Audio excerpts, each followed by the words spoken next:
nous allons terminer cette journée RH et transformation digitale avec un débat de clôture sur l'expérience collaborateur connecté et omnicanal.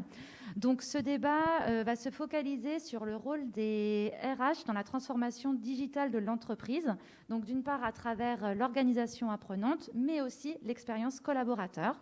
Donc avant de débuter ce débat, je vous propose de vous présenter, de faire un petit tour de table. Donc à toi, Christine. Bonjour, Christine Aschberger, je suis enseignante-chercheuse au sein d'Audencia. Mon expérience par rapport à ce sujet, c'est à la fois ce que j'ai vécu moi-même en tant que collaborateur dans une organisation qui a comme stratégie aussi de mettre en place la transformation digitale. Donc, on est en plein dedans déjà depuis quelques années. De parler justement aussi de mon expérience en tant qu'enseignante et aussi en tant que consultante, parce que nombreuses sont les entreprises aussi qui viennent vers nous pour la mise en place d'une stratégie digitale au niveau de la gestion des ressources humaines. Merci. Bonjour à tous. Donc, Étienne Agenot, moi je suis le directeur du développement du capital humain du groupe WeCare, qui est le leader français du service à la personne. Bonjour tout le monde. Donc moi, je suis Florelle Moy, responsable ressources humaines de l'agence Intuiti, donc une agence conseil digital à Nantes. Et forcément, cette problématique de digitalisation et de la place de l'humain dans la digitalisation nous concerne forcément au quotidien. Et donc, c'est un plaisir de participer à ce débat de clôture. Merci à vous trois, en tout cas, d'être présents. Avant de commencer ce débat, Christine, tu vas nous définir un petit peu les termes récurrents qu'on va employer donc, lors de ce débat, qui sont l'expérience collaborateur, omnicanal, l'électronisme et l'organisation apprenante. Donc, je te laisse la parole. Oui, merci beaucoup, Florelle. Alors, l'expérience collaborateur, donc tout d'abord, évidemment, je n'ai pas appris par cœur, en fait, les différentes définitions. Donc, je me permets de lire quelques phrases et justement quelques lignes afin de partager avec vous ces définitions. Donc, l'expérience collaborateur désigne l'ensemble des interactions et expériences vécues par un collaborateur au sein de l'entreprise dans les moments clés de son parcours, comme dans son quotidien professionnel, de son recrutement jusqu'à son départ. Donc, on peut parler aussi, donc même si c'est avant d'être recruté, de l'expérience candidat, mais à partir du moment où le collaborateur il se retrouve justement au sein de l'entreprise, on parle de l'expérience collaborateur. Finalement, c'est la somme des ressentis du salarié vis-à-vis de sa situation de travail. Donc, du coup, vous avez bien entendu la somme des ressentis. Donc, on parle ici aussi de la perception. Donc, il y a évidemment une notion de subjectivité. Et cette expérience collaborateur, elle peut être très différente d'une personne à l'autre, d'un service à l'autre, parce que du coup, le contexte est très différent. Donc, ça peut avoir, par exemple, le supérieur hiérarchique, comment je suis traité par mon manager, le contact avec les clients. Donc, il y a vraiment beaucoup de paramètres qui peuvent être différents d'un service à l'autre. Vous l'avez compris également, donc cette expérience collaborateur, donc on l'a un peu emprunté au marketing, donc c'est-à-dire que ça fait pas mal d'années aussi que le concept s'est développé en écho au concept d'expérience client. Mais je pense que c'est très intéressant parce que du coup, l'idée, c'est vraiment aussi de traiter son collaborateur en interne comme un client. Donc souvent, on parle même justement du client interne. Et aujourd'hui, on sait aussi par les études que l'expérience client est vraiment aussi le moteur d'un business. Donc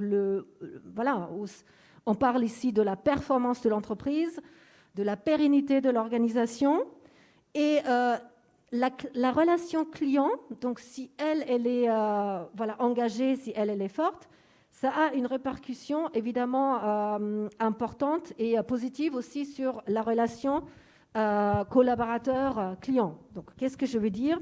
Je veux dire qu'aujourd'hui, la qualité de la relation client est réputée comme stratégique. Donc, pourquoi pas traiter aussi le client interne comme le client externe ? Donc, on appelle ça aussi le concept de symétrie des attentions, parce que ça veut dire aussi que la qualité de la relation entre une entreprise et ses clients est égale à la qualité de la relation de cette entreprise avec ses propres collaborateurs. Donc si par exemple mon supérieur hiérarchique, il me dit tu es en interaction avec un client, il faut être souriant, il faut donner le meilleur de toi-même, il faut être très courtois. Donc vraiment, souvent on parle du comportement. Et si justement, moi en tant que collaborateur, je ne suis pas traitée comme cela, si par exemple mon supérieur hiérarchique, il n'est pas du tout souriant, je me trouve dans une situation où je vais ressentir une certaine forme de dissonance cognitive. Donc je me suis dit, tiens, qu'est-ce qui se passe? Moi, on me dit de faire ainsi, mais moi, je ne suis pas du tout traitée comme ça. Donc, c'est-à-dire, souvent, c'est un peu la phrase ou la maxime qu'on peut entendre, faites ce que je dis, pas ce que je fais. Et là, il y a un problème. Et donc, si on veut résoudre le problème, aujourd'hui, justement, on a mis le mot sur ce concept-là, c'est le concept de l'expérience collaborateur. Et c'est aussi l'idée, traite-moi comme tu veux que je te traite. Donc ça, on appelle aussi l'éthique de réciprocité. Donc dans la théorie, on retrouve aussi des notions qui sont liées à ça. Aujourd'hui, oui, ce n'est pas forcément quelque chose de nouveau, donc pas en 2020, ça fait déjà plusieurs années qu'on en parle. Et le management et le bon management aussi dans l'entreprise, c'est important parce que c'est aussi le rôle de l'exemplarité. Donc c'est d'abord aussi important aujourd'hui de nommer le phénomène de l'expérience client, de le mesurer, on a des outils de mesure, et aussi de développer même une culture managériale où tout le monde comprend l'importance aussi de traiter bien, avec bienveillance, etc., donc tout ce qu'on peut entendre, en fait, ses collaborateurs.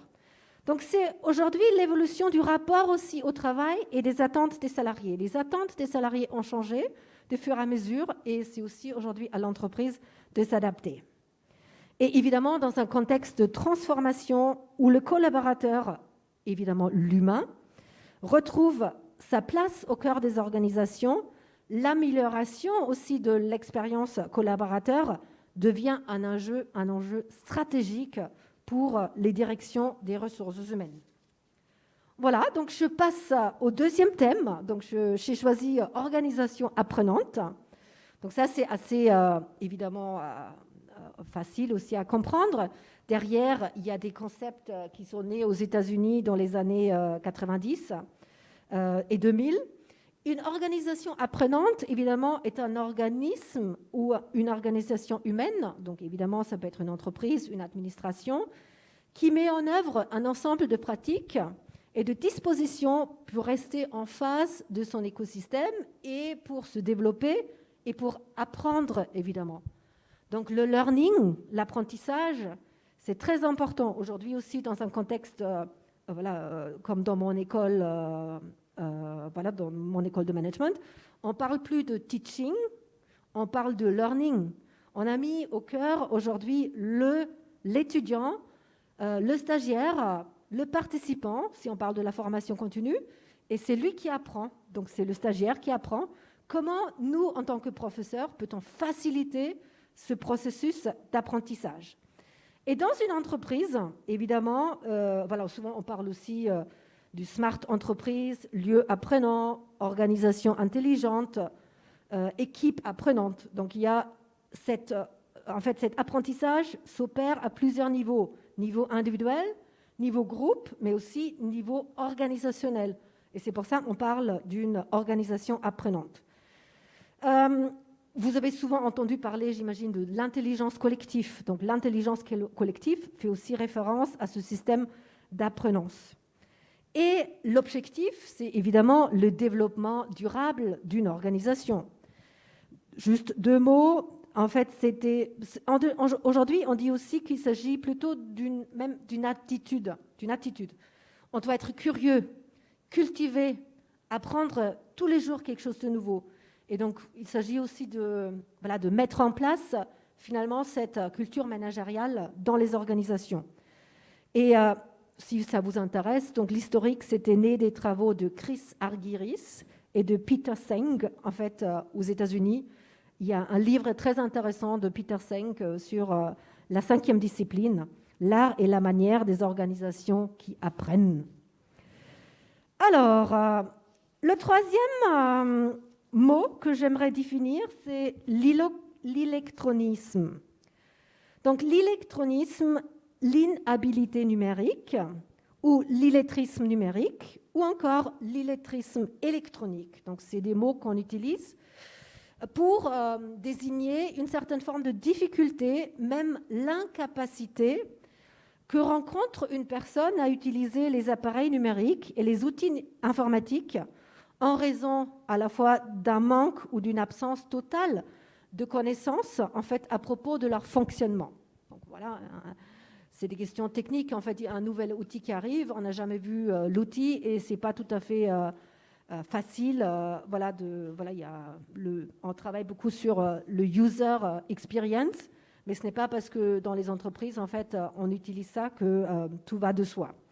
Donc, le terme électronisme transpose le concept d'illettrisme dans le domaine de l'informatique. Donc, je pense que c'est assez facile aussi à comprendre. On en parle beaucoup. On parle aussi justement de la fracture numérique. Donc, au niveau gouvernemental, aujourd'hui, il y a des études qui montrent que 17%, par exemple, de la population en France sont touchés par l'électronisme.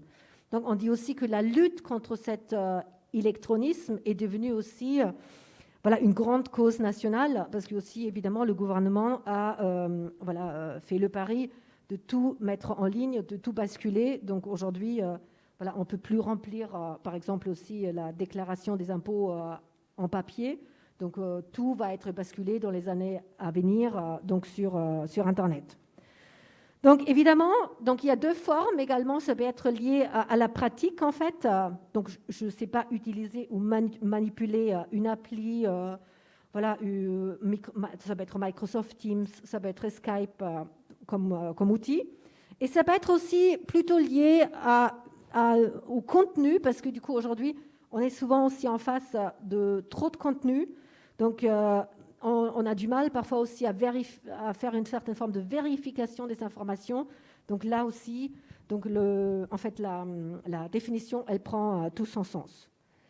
Voilà, après, parfois, il y a aussi des choix de vie. Il y a aussi des gens qui disent, moi, je vis très bien sans des outils technologiques. Je ne veux pas être sur LinkedIn.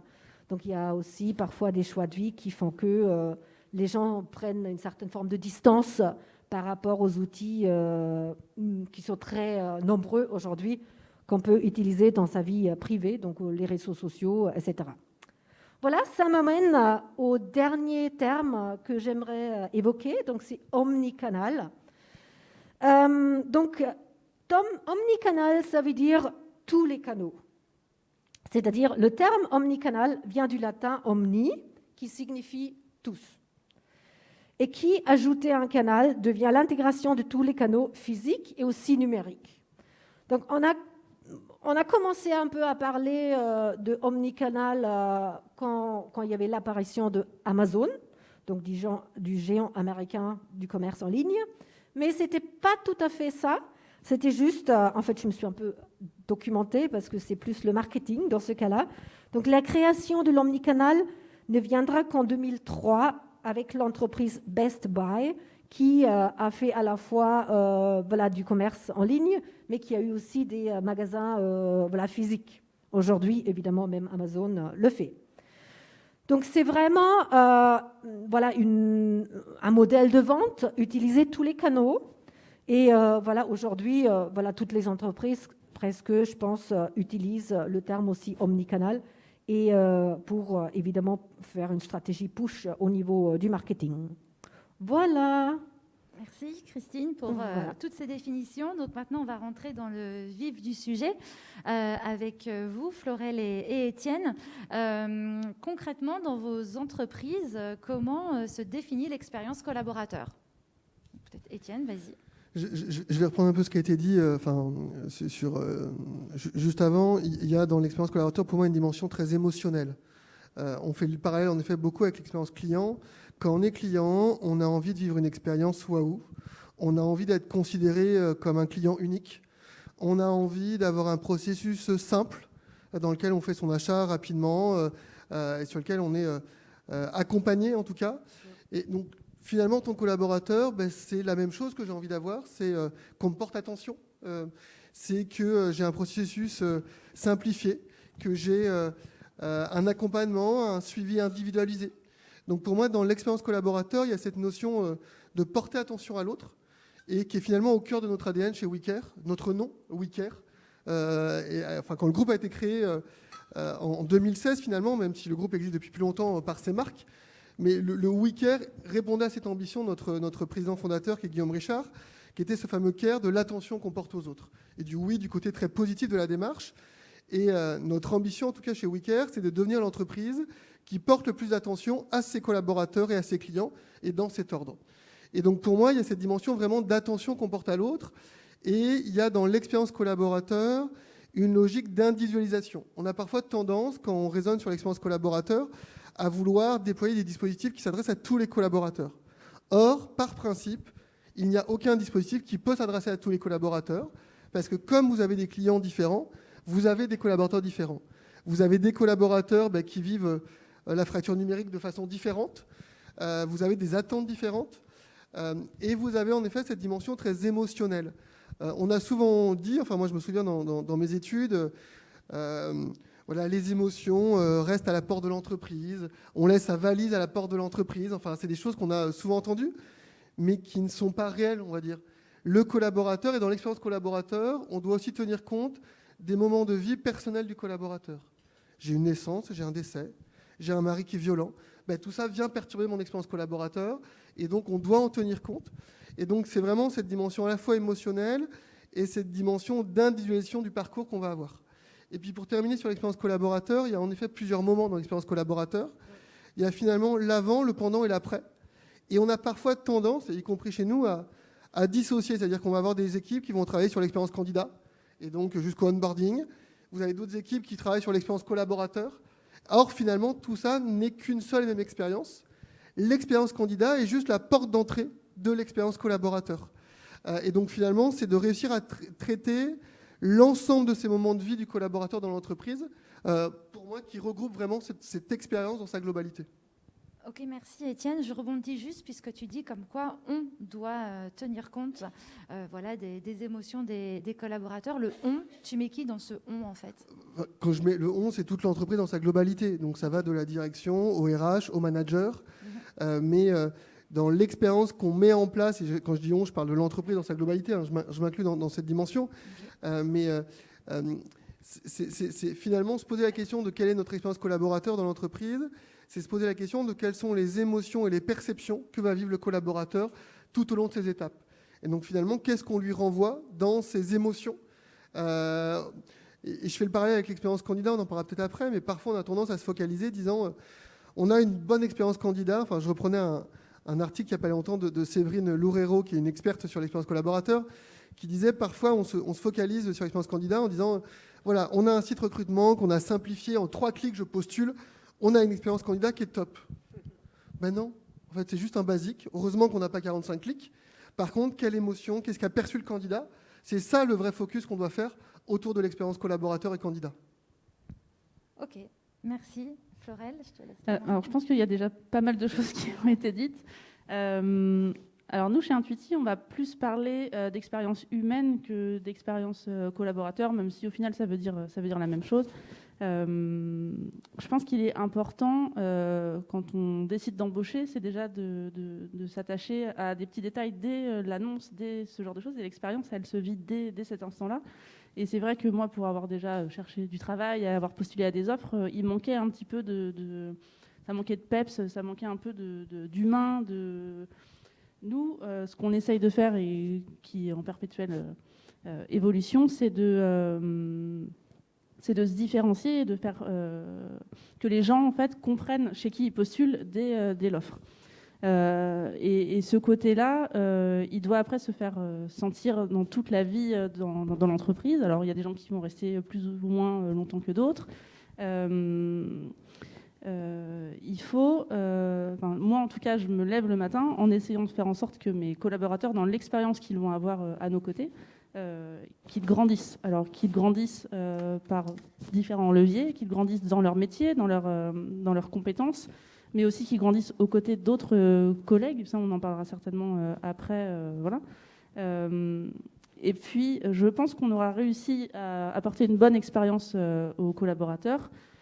Si demain ils décident de partir en disant voilà, moi j'ai grandi, j'ai appris et je vais aller continuer d'apprendre ailleurs. C'est pas un échec que de voir partir un collaborateur, c'est la fin d'une expérience, mais le début d'une autre pour lui. Et dans ce côté humain, il est important, je pense, de vraiment s'attacher à faire en sorte que les gens grandissent vraiment au quotidien. Et nous, c'est notre maître mot, en tout cas chez Intuiti, dans notre gestion des ressources humaines, dans notre gestion de la carrière. Après, voilà, tout a été dit, je pense, par Christine et Étienne, donc je ne vais pas m'attarder plus que ça. Mais chez nous, voilà, c'est vraiment une expérience humaine, faire grandir, prendre en considération, écouter, s'adapter. Alors, c'est vraiment très individualisé, du coup, mais il faut prendre ce temps-là. Alors, nous, on est 40. Chez Wicker, il y a beaucoup plus de salariés, mais la formule est la même, en fait, par le management intermédiaire, par tous ces leviers-là. Écouter, s'adapter, proposer, et puis faire grandir les gens. Pour moi, la meilleure expérience collaborateur, c'est celle-ci. Et donc, on a un petit peu préparé quand même ce débat et vous aviez aussi évoqué comme quoi vous étiez dans 2 secteurs d'activité totalement différents. Toi, Florel, donc tu es surdigitalisée par le métier que font tes collaborateurs. Et toi, Étienne, peut-être que tu rencontres davantage d'électronisme, on va dire, au sein de ta structure. Donc, en gros, en fin de compte, comment, respectivement, chacun à votre échelle, vous luttez, donc toi, Florel, plutôt sur une fracture humaine et toi, Étienne, concrètement, comment tu fais pour lutter contre une fracture numérique ? Je vais commencer. Alors, le contexte dans lequel on est, au final, il nous permet, en tout cas chez Intuiti, de voir avec cette surdigitalisation ce qu'on est en capacité de faire quand, du coup, il n'y a plus l'humain physique, le quotidien au bureau. Le confinement, il a montré que ça fonctionnait. Notre activité, elle a continué de tourner malgré un confinement, malgré le télétravail, malgré la distanciation. Et c'est vrai qu'on s'est retrouvé à un moment donné à se dire ok, le business, ça fonctionne. Hein. On a réussi à déployer des projets dont Wicker fait partie, puisque du coup, ce sont tes clients.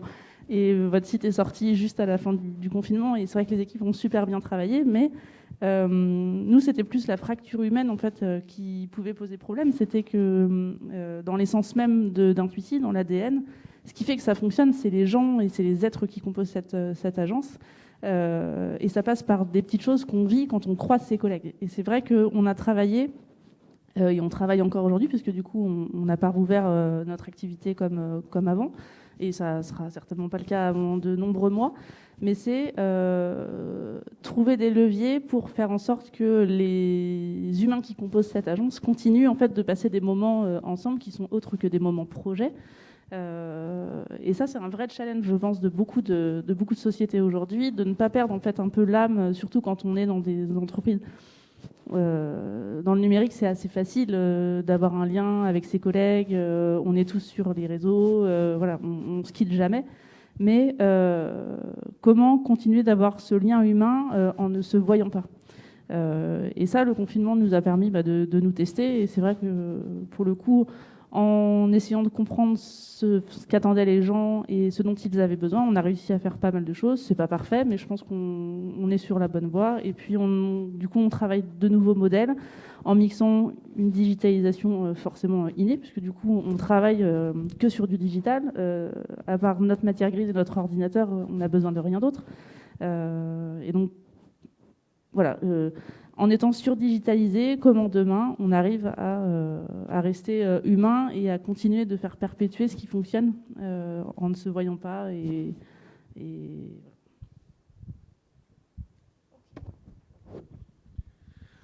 Oui, en effet, si on parle de l'électronisme, en effet, on est sur alors des populations, mais je vais revenir moi sur une expérience d'avant au sein du groupe ERAM quand j'étais en charge des sujets de transformation RH. En fait, le premier enjeu pour moi sur la digitalisation, alors qui reste, on le verra après, hein, mais qui reste des outils. Le fond du débat n'est pas l'outil finalement, un questionnement plus profond. Néanmoins, le questionnement, quand on vient mettre en place des outils, c'est de se dire comment on ne laisse personne de côté et comment on fait que ce sujet-là ne soit pas un sujet uniquement des équipes marketing et digitales qui sont, elles, très aguerries sur tous ces sujets et qui vont vouloir aller très vite sur des sujets. Et donc le vrai enjeu, c'était de dire comment on laisse personne sur le bord de la route en accompagnant chacun à son niveau par rapport à ses besoins, mais parfois uniquement sur la compréhension et l'appréhension de ce qui se passe autour de lui, qui permet à chacun de comprendre son rôle et comment l'organisation évolue. Et donc, au sein du groupe ERAM, quand j'y étais, on avait déployé un plan d'accompagnement sur plusieurs volets. Un premier volet était vraiment ce qu'on a appelé à l'époque la culture digitale pour tous, était de se dire comment on garantit, finalement, et qui est notre enjeu, à chaque collaborateur un socle de connaissances de base, si je peux dire de cette façon, autour du digital.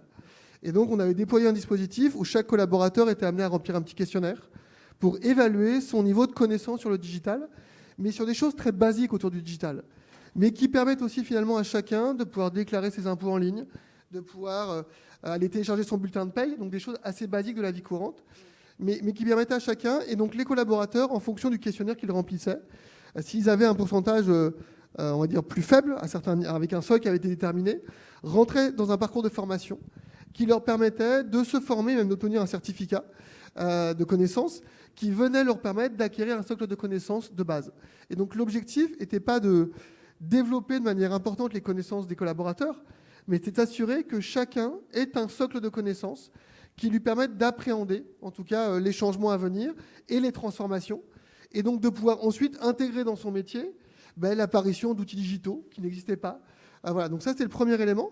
Et puis ensuite, on avait des degrés d'accompagnement et de formation qui étaient différents. Et donc les équipes magasins, par exemple, on avait déployé une formation sur le digital retail qui permettait de comprendre la logique d'omnicanal, qui permettait de comprendre le développement du site e-commerce et de finalement comment ces outils-là étaient au service d'une expérience client. Et donc comment finalement ce qu'on attendait, ce n'était pas tant l'outil et son utilisation, c'était l'apport de l'outil dans le quotidien. Et donc on a déployé différents types d'actions avec l'objectif qui est vraiment pour moi, sur tous les outils qu'on peut déployer, il y a l'outil en soi, mais c'est de se dire comment on ne laisse personne de côté. Et qui est vraiment, pour moi, qui est l'enjeu important. Alors, qui va être différent dans un univers très digitalisé comme on peut le voir. Mais voilà, et un autre exemple que je vais prendre, sur l'apport du digital, je prends l'exemple chez nous, on a déployé en plein Covid, juste après, la digitalisation de la visite, c'est-à-dire nos chargés de clientèle qui sont amenés à se déplacer chez les clients pour faire des visites. On a digitalisé tout ce processus. Ce qui fait qu'avec leur tablette, ils peuvent directement remplir les éléments en ligne avec le client, le devis, la signature électronique. On a simplifié le processus. Et comment ça a été perçu par les collaborateurs qui n'avaient pas l'habitude, en fin de compte, d'avoir ce process digitalisé? Comment vous l'avez fait accepter? Il y a plusieurs choses qui sont importantes. Il y a comment on accompagne tout le monde et donc comment, via la formation, via les outils d'accompagnement, même managériaux, on va accompagner tout le monde. Donc ça, c'est un des premiers éléments. Deuxième élément, c'est comment les outils qu'on apportent un gain aux collaborateurs. On est sur la notion d'user, c'est comment l'outil, c'est pas simplement un outil qui vient permettre d'améliorer le processus pour les reporting, pour la donnée, mais comment l'outil apporte une plus-value au métier du collaborateur. Et donc le cas de la dématérialisation, on est sur un outil qui simplifie la visite pour le collaborateur, qui simplifie la visite pour le client. Et donc ça me permet de me focaliser sur mes missions à plus forte valeur ajoutée. Et parfois le travers qu'on a, c'est que dans les entreprises, c'est qu'on raisonne sur les outils, sur ce qu'ils apportent en termes de processus, de reporting, et non pas ce qu'ils vont apporter comme valeur ajoutée aux collaborateurs. Et donc parfois on se focalise sur des outils plus gadgets que finalement sur des outils qui ont une vraie valeur ajoutée pour le collaborateur et qui servent son métier et donc qui lui apportent quelque chose. Donc là, tu manges un petit peu quand même sur la question suivante. Excuse-moi, j'anticipe. Mais c'est pas grave, on va bien rebondir. Cette question était destinée donc à toi, donc tu vas rebondir direct. Donc, quelle est selon toi la place et l'utilité des outils digitaux au sein de l'expérience candidat et aussi collaborateur? Donc, tu nous avais fait part d'une slide où tu avais... Non, mais j'ai pris un exemple en effet qu'on a préparé, en disant si on veut avoir une vraie expérience candidat, collaborateur intéressante, quand on fait le point, on peut développer plein d'outils. Donc, on va s'intéresser aux étapes. Donc, je suis candidat, je suis embauché. Déjà, dans mon expérience candidat, j'ai un site sur lequel je vais postuler. Alors, en effet, qui est une interface, mais en tout cas, néanmoins, j'ai accès à un premier outil. Éventuellement, je suis amené à répondre à des questions en vidéo. Donc, je vais utiliser un deuxième outil. J'ai accès à un test de personnalité ou de recrutement dit prédictif, qui est un troisième outil. Je peux aller mettre mon CV pour matcher avec les annonces et voir ce qui me correspond le mieux. Ensuite, je suis intégré, j'accède à un autre outil qui va me rendre mon onboarding plus intéressant, plus simple, qui va m'apporter de la formation. Ensuite, j'intègre l'entreprise, je vais continuer à développer mes compétences, donc j'accède à une plateforme dite LMS qui va me permettre d'accéder à des contenus. Mais en plus, j'ai une plateforme de curation de contenu pour me rendre autonome dans mon apprentissage, qui va me donner accès à plein de MOOC, de vidéos, de podcasts qui peuvent exister. Je vais aller trouver un mentor, un interne, enfin voilà. Donc en fait, on peut avoir plein d'outils. Et pour moi, enfin, la vraie difficulté sur tous ces sujets, c'est comment on ne tombe pas dans une sur-digitalisation et qui finalement on a trop d'outils et donc pas d'outils utilisés et pas d'outils qui apportent des choses et qu'on vient complexifier l'expérience candidat. Quand je suis client, je veux un site dans lequel je fais ma commande, dans lequel je suis mon dossier et dans lequel je sais où ça en est. Et si vous avez une marque avec laquelle vous achetez des produits qui vous fait passer par 3-4 applications, vous arrêtez d'y aller parce que c'est trop complexe et vous vous y perdez.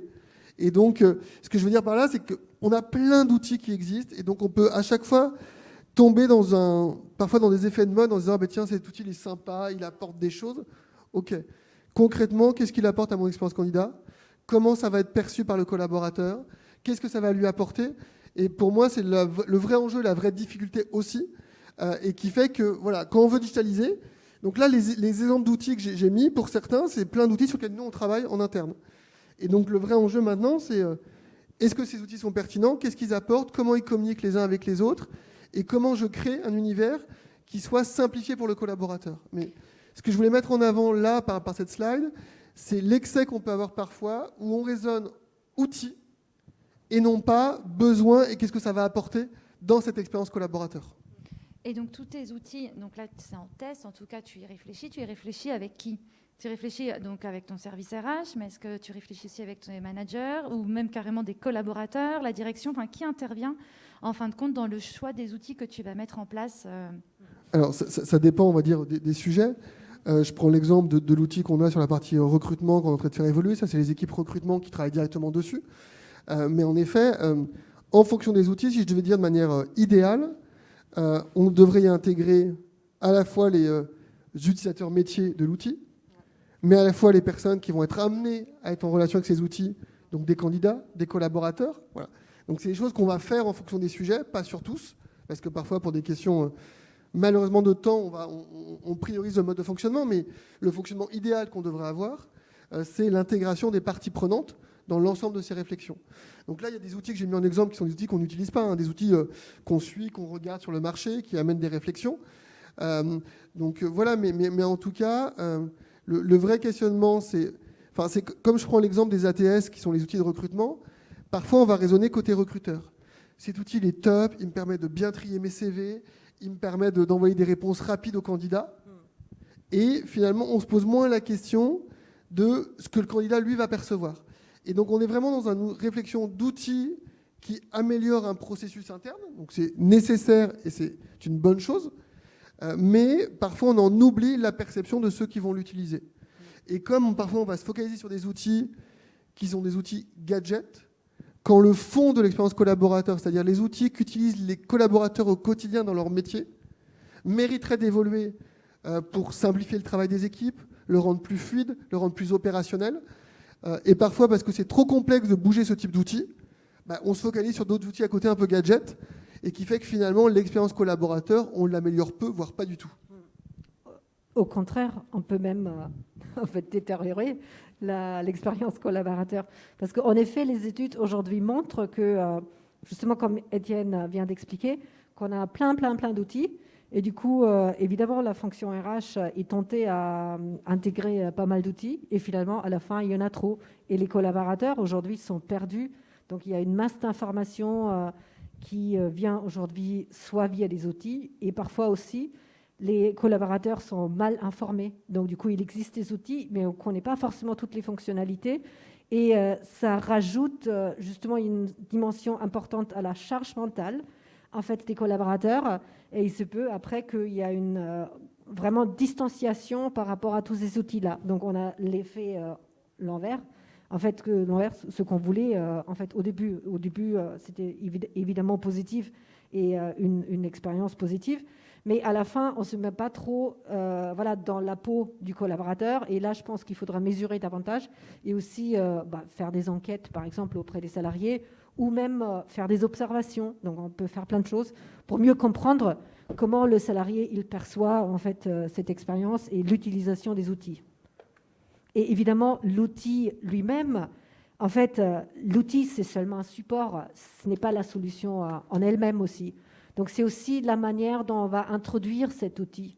Donc, la gestion du changement, la transformation, donc tout ça, c'est très important et créer une culture aussi managériale, une culture autour de ça. Donc l'outil c'est bien, les outils c'est bien, mais à bon escient et pas trop d'outils en fait, un peu en conclusion. Ok, on avait abordé aussi une autre question qui était donc comment appréhendez-vous la question de la formation en fin de compte et puis quel lien elle a avec l'expérience collaborateur aussi. Donc peut-être Christine. Oui. En fait, l'idée, c'était de vous parler un peu de mon expérience en tant que professeur, parce que évidemment, Audencia, on a mis en place très rapidement en fait une stratégie pour basculer tous nos cours sur un outil qu'on avait déjà en amont en fait au sein de l'école. Mais évidemment, les professeurs, on n'était pas tout à fait formés à utiliser en fait la fonction de la classe virtuelle. Donc l'outil, ça s'appelle Blackboard et c'est aujourd'hui utilisé souvent dans les grandes universités et aussi dans les écoles de management. Et en fait, l'école nous a dit, voilà, vous avez une semaine et on va tout basculer justement en ligne. Donc voilà, au début, c'était, waouh, une semaine, c'était vraiment très, très court pour à la fois refaire les cours, parce qu'en fait, un cours de face à face et animer un cours en ligne, c'est pas du tout pareil. Donc du coup, voilà, on était, je pense, un peu tous à la fois, voilà, ça générait un peu d'anxiété, ça générait un peu de stress, mais le stress après, il était positif aussi, et on avait eu beaucoup de support, parce qu'on a en interne aussi une cellule innovation qui nous aide beaucoup à améliorer et à déjà comprendre les différents outils. Et on a beaucoup travaillé aussi en peer-to-peer, donc par exemple dans mon département. Donc il y avait des gens qui ont déjà utilisé l'outil, par exemple, pour des cours aux États-Unis. Donc on a fait même des petites séquences de travail le dimanche, parce que le lundi, c'était le jour J. Donc j'ai vraiment senti une forte solidarité autour justement des questions comment on peut faire au mieux. Et après aussi, donc les élèves... Donc, je m'attendais que les élèves vont être un peu plus distants et réticents par rapport à l'appropriation de l'outil. Mais en fait, pas du tout. Les élèves, très rapidement, ils ont pris goût en fait, aussi à cette forme d'interaction. Évidemment, ils ont dit que voilà, le facteur humain, il est moins visible. Après, parfois, ça dépend aussi si on a déjà eu des élèves en cours avant ou pas. Donc, si le cours il s'arrêtait et tout d'un coup, il était basculé, donc c'est différent. Mais moi, par exemple, j'ai eu des étudiants que j'ai jamais vus en réalité. Je les ai vus juste en ligne. Et voilà, encore aujourd'hui, il y a certains élèves, je ne les ai pas vus parce que maintenant, ils sont en train de faire un stage, etc. Donc ce basculement, c'était vraiment bien géré, mais c'était aussi une gestion de crise, finalement, comme dans beaucoup d'organisations. Et on a su s'adapter. Mais c'était aussi parfois avec des craintes. Et je pense que voilà, il faut une bonne volonté aussi de tout le monde. Donc à la fois des encadrants, des professeurs, mais aussi des étudiants, que tout se passe bien. Voilà.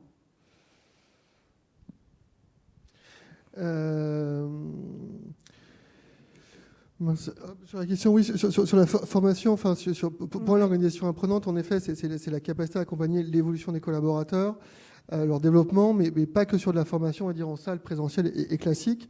Donc on voit que le Covid a eu une accélération et on a au sein du groupe WeCare, nous, l'Académie des services à la personne qui existe depuis 2007.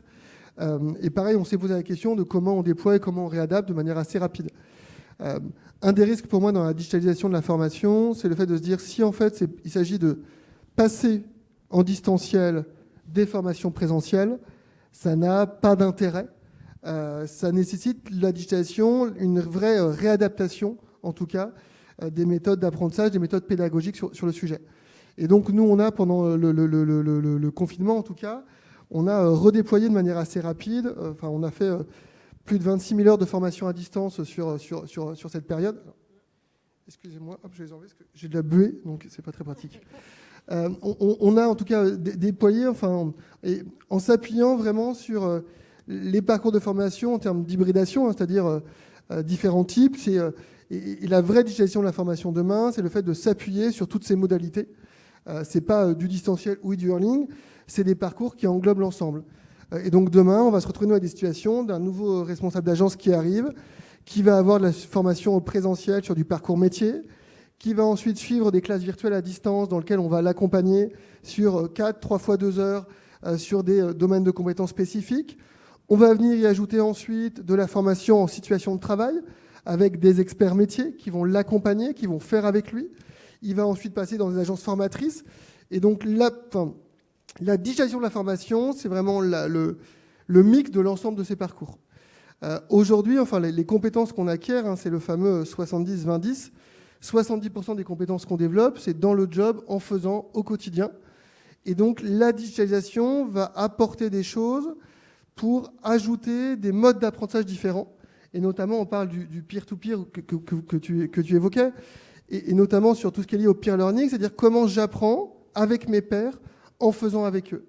Et là, pour moi, la digitalisation a un intérêt. Il y a des outils qui existent, qui ont un intérêt, qui peuvent permettre à un collaborateur finalement de réussir à identifier, quand on est une organisation comme la nôtre, avec 18 000 collaborateurs, je cherche à identifier le collaborateur qui est expert dans un domaine de compétences. Et donc, la digitalisation va permettre de pouvoir avoir des outils qui vont faire du matching et qui vont me permettre de trouver l'expert que je peux en autonomie aller solliciter pour que cet expert devienne un mentor, m'accompagne, me forme, me transmette ses connaissances et ses compétences. Et donc là, on voit bien que la digitalisation permet de renforcer cette logique d'organisation apprenante, parce que finalement, dans cette logique d'organisation apprenante, c'est comment j'apprends au quotidien avec mes pairs, en faisant. Et là, le digital permet de faciliter ces démarches et vient finalement en complément des méthodes habituelles et des outils de formation présentielle. Ok, merci. Et je rebondis sur le mentoring, puisque lors de nos conversations, Christine, tu m'as fait part d'un mentoring inversé. Est-ce que tu peux nous raconter un petit peu cette expérience ? Oui, parce que l'idée, c'était on travaillait avec une grande banque française. Donc, il y avait justement à l'intérieur de l'institution à la fois des conflits aussi entre les générations. Et en même temps, il y a un tutorat, mentoring qui était mis en place, qui était plutôt que les personnes plus expérimentées vont transmettre leurs compétences, leur savoir et aussi le savoir-être aux jeunes générations. Et tout d'un coup, évidemment, on avait l'idée, justement pour peut-être aussi que les personnes qui appartiennent à des générations différentes puissent mieux s'entendre et déjà aussi mieux comprendre l'autre génération. On a mis en place le tutorat inversé. Donc, par exemple, on a mis en place un binôme justement avec un jeune collaborateur de la génération Z aujourd'hui déjà et Y, et avec une personne plus expérimentée. Et l'idée, c'était ici que, par exemple, le jeune, il peut montrer ses compétences qu'il a acquis par rapport à la maîtrise des outils technologiques. Donc, ça peut être aussi les réseaux sociaux, par exemple sur Twitter. Donc, après, il y a peut-être aujourd'hui le pourcentage des jeunes qui sont sur Twitter est moins importante. Mais ça peut être Snapchat, ça peut être un autre réseau social. Et l'idée, c'est vraiment ce transfert du savoir, ce transfert en fait un peu où peut s'opérer à 2 niveaux, donc dans les 2 sens. Donc un jeune qui va apprendre quelque chose à une personne plus expérimentée et vice-versa. Donc pour la gestion aussi de transmission, pour une organisation apprenante, c'est très important d'organiser aussi ces moments d'échange et ces moments peut-être aussi d'apprentissage. Et le tutorat, souvent aujourd'hui aussi dans les entreprises, en fait, il y a aussi une certaine forme de compensation financière qui est en face, parce qu'en fait, les exemples montrent également là où ça marche, c'est aussi qu'on a parfois ça peut être aussi juste symbolique. Donc on n'a pas besoin de donner une somme importante, mais c'est aussi le fait de valoriser en fait le travail qui va dans les 2 sens. Et après, il y a toute une charte, évidemment aussi. Qu'on peut mettre en place, etc. Donc, je trouvais ça aussi intéressant, parce qu'on parle beaucoup de la formation, on parle beaucoup du e-learning, Mais il y a aussi justement dans le 70-20-10, donc le modèle de développement, on retrouve aussi cette idée justement d'apprendre, là c'est pas des peers, mais c'est plutôt en fait aussi de ses collègues en fait. Et je pense que dans les années à venir, c'est vraiment un outil très puissant qui aide à une meilleure communication aussi entre les générations. Parce que du coup, voilà, les jeunes, par exemple, ils se sont dit « Ah oui, mais je pensais toujours les vieux sont comme ceci ou comme cela ». Et en même temps, il y avait aussi beaucoup de préjugés et de stéréotypes envers la jeune génération. Ouais, en effet, pour moi, je pense que l'apprentissage avec les pairs sera demain une des méthodes pédagogiques qui est finalement la meilleure pour apprendre et renforcer la coopération. Et je pensais à un point par rapport à ce qu'on évoquait là, en lien avec ce qu'on évoquait avant. Mais finalement, c'est aussi un moyen de lutter contre la fracture numérique. Le fait de pouvoir apprendre avec des pairs. Et je prends un exemple d'une opération qu'on a lancée pendant le Covid à destination de nos clients. On intervient, nous, on a beaucoup d'auxiliaires de vie qui interviennent auprès des personnes âgées ou personnes handicapées. Et on a lancé pendant le Covid une opération qui s'appelle Call and Smile, qui permettait, via nos intervenants, de permettre aux personnes âgées, on va dire, de passer des appels avec leur famille, parce que des personnes qui n'étaient pas, on va dire, qui ne savaient pas utiliser les outils même numériques, téléphone, la visio et autres. Et donc l'apport de nos collaborateurs a permis en tout cas de venir accompagner et gérer cette fracture numérique. Et donc ça, c'est un exemple, mais qui se reflète dans plein d'autres situations dans le monde de l'entreprise.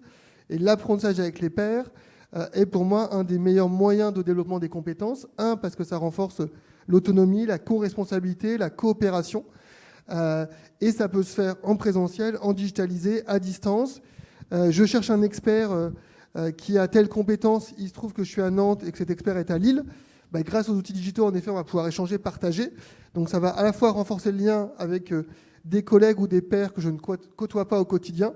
Et ça va me permettre en plus de renforcer la transmission des connaissances.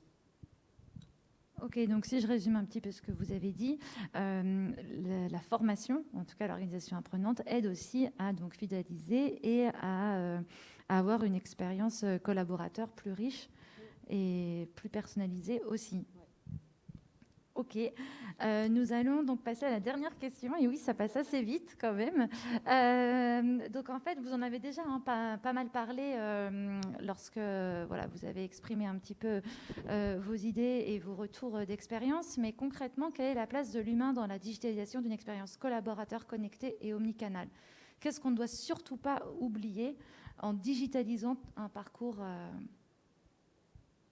d'expérience collaborateur? Alors, oui, peut-être Florelle, vas-y. Ouais. La première chose à ne pas oublier, je pense que c'est la connaissance en fait du client, du collaborateur. L'approche est la même que ce soit un collègue, un client. C'est qui il est, qu'est-ce qu'il attend, à quel niveau il en est, parce qu'on n'est pas tous égaux sur plein de choses. Et donc l'humain en fait c'est au centre et de là découle tout le reste. Donc je sais que nous on est en train de digitaliser la fonction RH au sein d'Intuitive, parce que du coup on passe d'une entreprise de taille moyenne mais qui se structure, avec des nouveaux besoins, avec des nouvelles attentes. Et on est dans cette question de quoi moi j'ai besoin en tant que RH pour correctement faire mon travail. De quoi vont avoir besoin mes collègues pour pouvoir être plus autonomes, avoir plus d'informations, peut-être moins me solliciter sur des sujets qui sont récurrents et me dégager du temps pour faire des choses qui ne sont pas forcément plus intéressantes, mais peut-être plus stratégiques, par exemple. Mais avant de me poser cette question-là et d'enclencher en fait un processus de SIRH, de plein de choses, on peut parler de plein de leviers. C'est où on place l'humain. L'humain il est au centre en fait. Je vais connaître mes collaborateurs, je vais savoir de quoi ils vont avoir besoin. Moi je vais normalement connaître à peu près ce dont je vais avoir besoin aussi, et donc réussir à faire matcher ça. Donc l'humain il est au centre. C'est la première question à se poser, c'est ça en fait, de mon point de vue. La place, j'ai envie de répondre, il ne faut pas l'oublier simplement. Et je reverrai même la question, c'est la place de l'humain dans une expérience collaborateur connectée et omnicanale.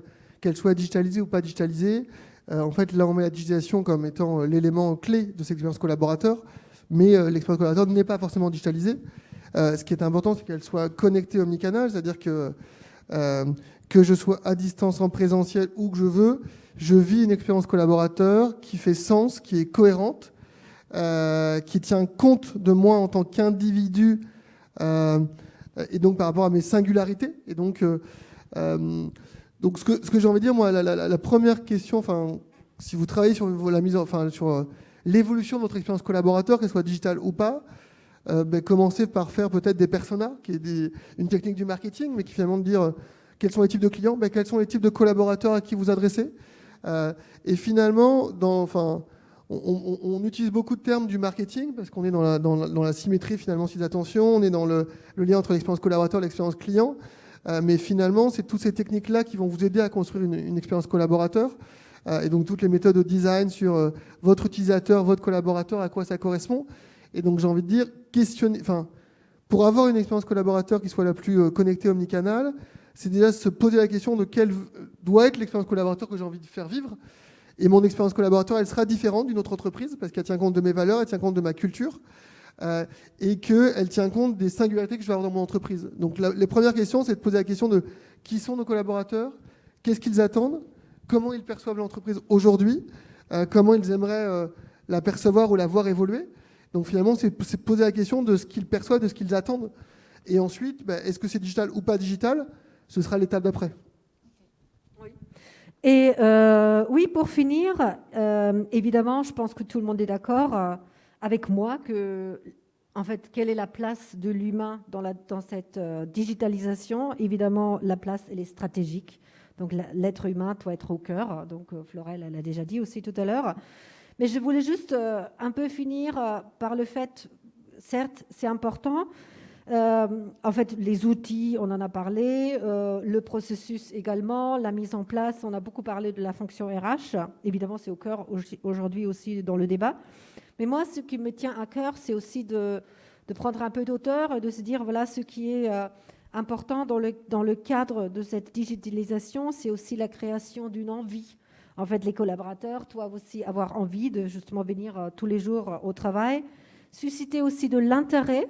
Donc là, je vous parle plutôt aussi de la création d'une culture managériale, stimuler la curiosité et essayer aussi de créer de l'engagement. Donc je dis essayer parce que c'est facile, entre guillemets, d'une manière théorique, mais dans la pratique, ce n'est pas tout à fait facile. Et ça se traduit à travers des formations, de l'accompagnement, donc tout ce qu'on a déjà vu. Et aujourd'hui, on voit très bien que l'être humain, il a un besoin très profond aussi, a un besoin de comprendre. Donc du coup, il faut apporter aussi des solutions et des réponses en fait par rapport à ça. Et ce développement d'une culture managériale, ça se vit aussi à un niveau justement exécutif.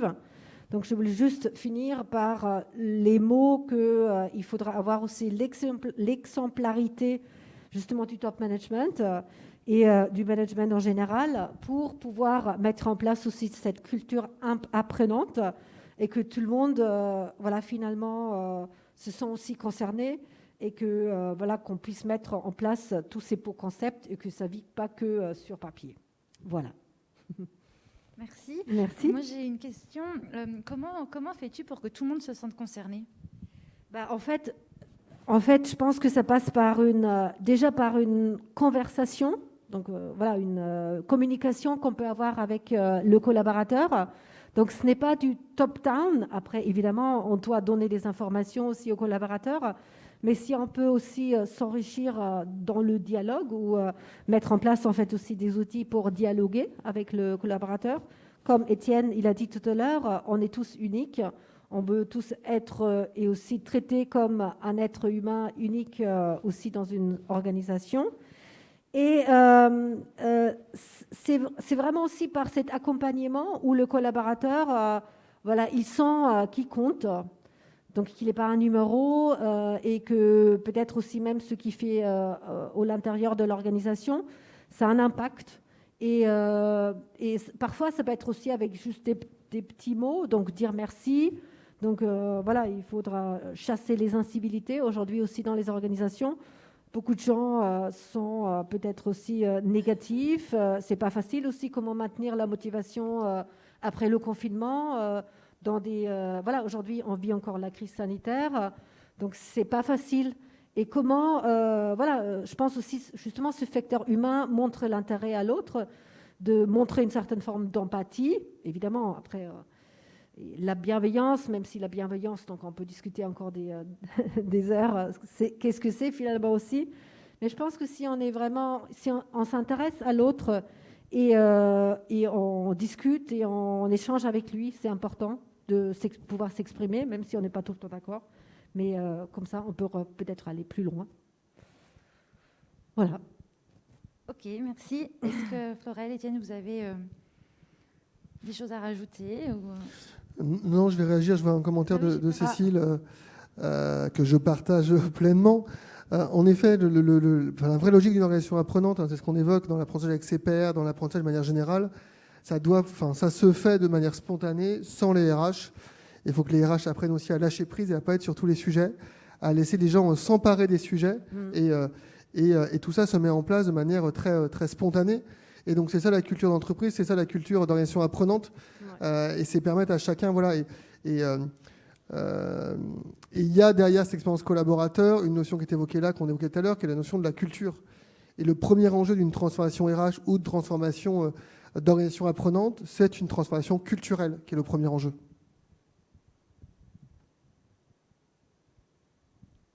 Ok, merci. Et donc, je rebondis encore. Cette transformation culturelle, ok, mais en fin de compte, elle émane de qui qui doit, en fin de compte, tout simplement la déclencher, pour le coup?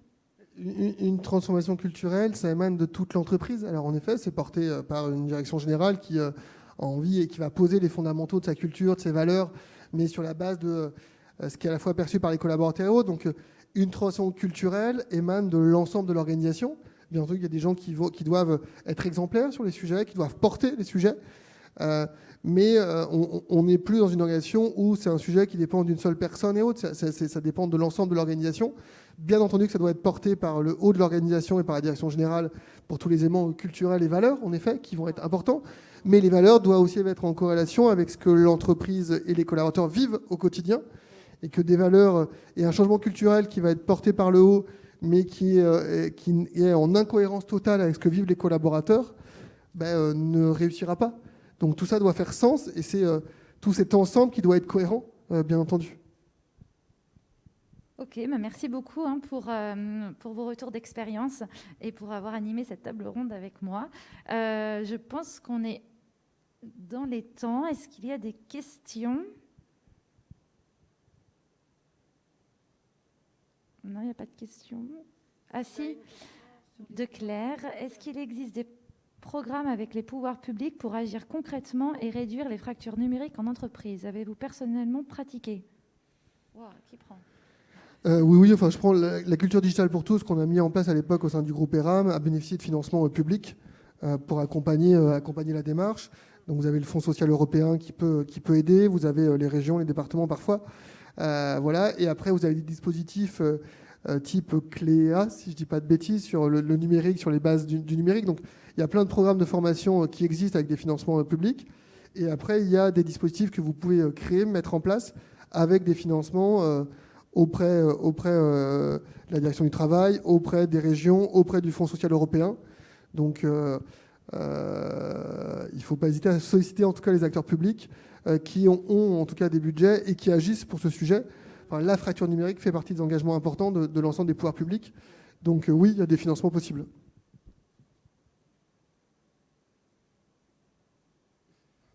Digital, Henri, tu dis digital, techno, mise plus organisation, plus humain. Exactement. D'autres questions pour ceux qui nous suivent ?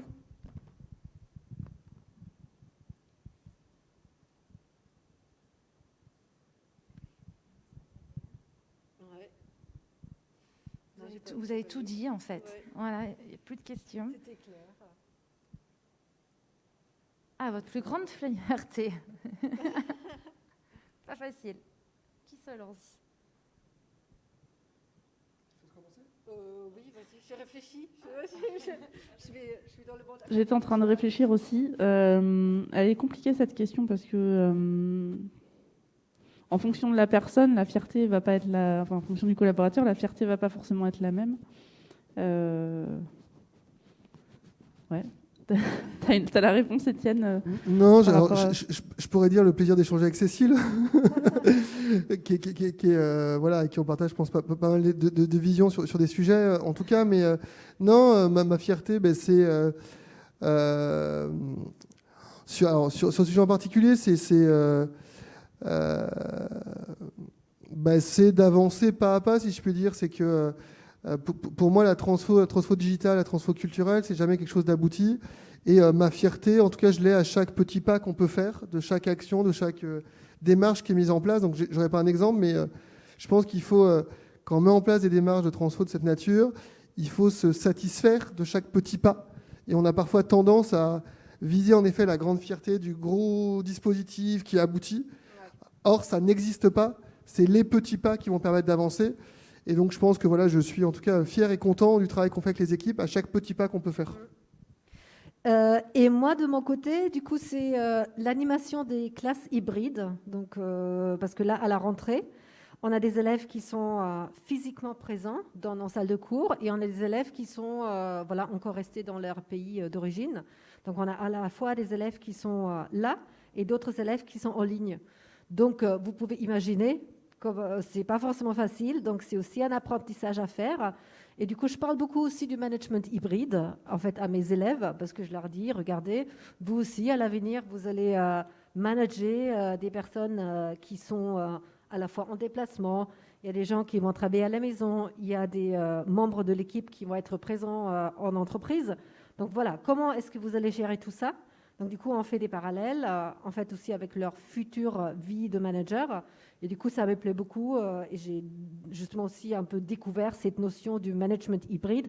Et je pense que c'est aussi quelque chose qui va impacter justement les organisations dans les semaines et mois à venir. C'est bon pour toi? Ok. Donc, pas d'autres questions, je crois. On va peut-être s'arrêter là. Alors, merci beaucoup en tout cas à vous trois.